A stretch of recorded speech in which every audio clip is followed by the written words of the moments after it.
አባት አድዋ ላይ በጀግንነት የወደቁ ልጃቸው ደግሞ በፋሽስት እጅ የተገደሉ የነዚህ ሁለት አባትና ልጅ የሆኑት ደግሞ የልጅ ልጅ በደርግ ህይወታቸውን ያጡ ናቸው። ይህ አይነት ታሪክ ባይለመድም እውነታው ግን ይሄ ነው። ከአንድ ቤተሰብ በተለያየ ጊዜ የተከፈለ ዓላማውን ለማስፈጸም ሞት እንኳን ያልበገረው ጀግንነት ስንቶቻችሁ የዚህ አይነት ታሪክ ታውቁ ኖሯል በማለት በጥያቄም ጀመርን።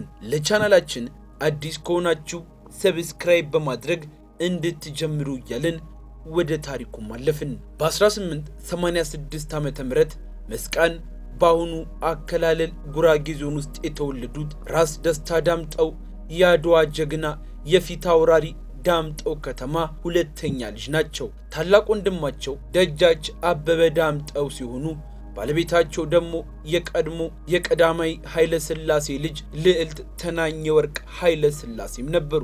አባታቸው ፊት አውራሪ ዳምጠው በአጼ ሚኒሊክ ዘመነ መንግስት በ1887 ወደ ሩሲያ የተጓዘው ልዑክን የመሩ ሰው ሲሆኑ በአድዋ ጦርነትም መሰዋታቸው ይነገራል።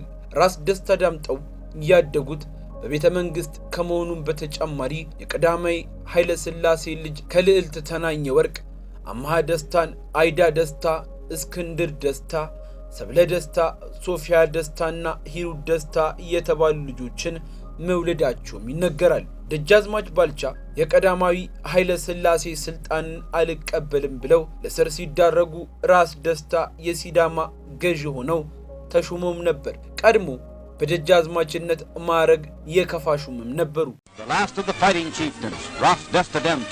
Here he's visiting Washington when Haile Selassie was king of kings. አንቶኒ ሞክለር ራስ ደስታን ሲገልጻቸው ረጅም የልዑላን አቋም ያላቸው መልከቀናና በጣም ቁጥብ ናቸው ይላል። ከዚህ በተጨማሪ ሲናገሩ ለስለስ እጅግ ዝቅ ባለ ድምጽ የሚናገሩ ነበሩ የሚላቸው ሲሆን ሞክለር ራስ ደስታን የውጭ ሰዎች ብዙ የማይወዱ ይሏቸዋል። በአንድ ወቅትም እንደውም የውጭ ሰዎች ብዙ ወደ ኢትዮጵያ ባይመጡ አገሪቱ የተሻለች ትሆናለች በሚለው ንግግር ይታወቁ ነበር ይላል።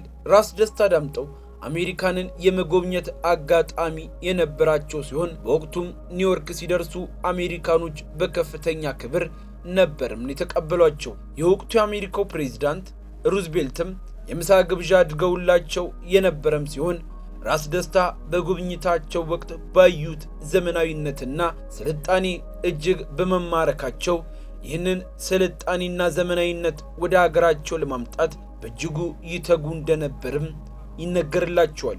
አገራቸው በስልጣኔ በዘመናዊነት ጎዳና ለማራመድም እንደ ሰፊ መንገድ፣ የንጹህ አገልግሎት፣ ሕክምና፣ ትምህርት ለማስፋፋትም በበኩላቸው ከፍተኛ ቅስቀሳን ያደርጉም ነበር። ራስ ደስታ በቅድሚያ በደጃዝማችነት ማዕረግ ከ1921 ዓመተ ምህረት ጀምሮ ከፋን ሲያስተዳድሩ ቆይተው በ1925 ዓመተ ምህረት ራስ ተብለው ሲዳሙንና ቦረናን እንዲያስተዳድሩም ተሹመዋል። ይርጋለም ከተማንም የቆረቆሩት በዚህን ጊዜ የነበረም ሲሆን በ1928 ፋሽስት ጣሊያን አገራችንን በወረረበት ጊዜ በነጌሌ በረና በኩል ራስ ደስታ ፋሽስት ጣሊያን ኢትዮጵያን ሲወርድ በደቡብ ግንባር ጦራቸውን መርቶም ተዋግቷልም ጭምር።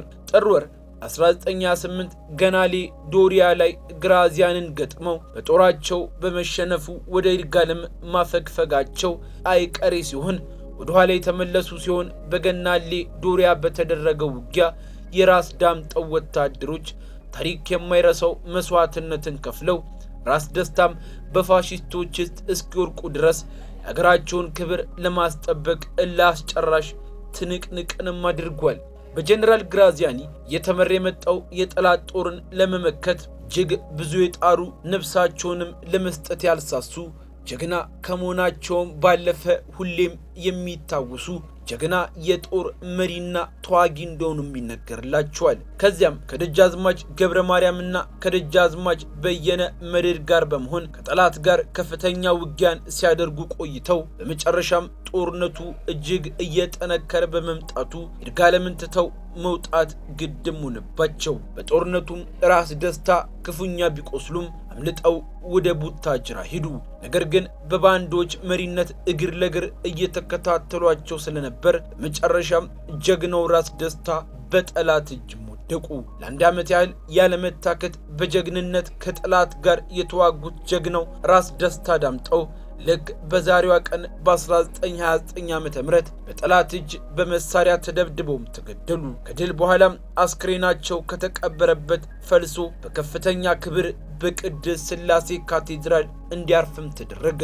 ጀግንነታቸውን ለመዘከርም አዲስ አበባ ውስጥ በስማቸው የሚጠራው ሆስፒታል ተሰርቶላቸዋል፣ ጎዳናም ተሰይሞላቸዋል። የእሳቸው ልጅ የሆኑትም ሪር አድሚራል እስክንድር ደስታ የወጣት ሰው ደግሞ እንደ አባታቸው እንደ አያታቸው ስኬታማ አስተዳደርና የዲፕሎማሲም ሰው ነበሩ።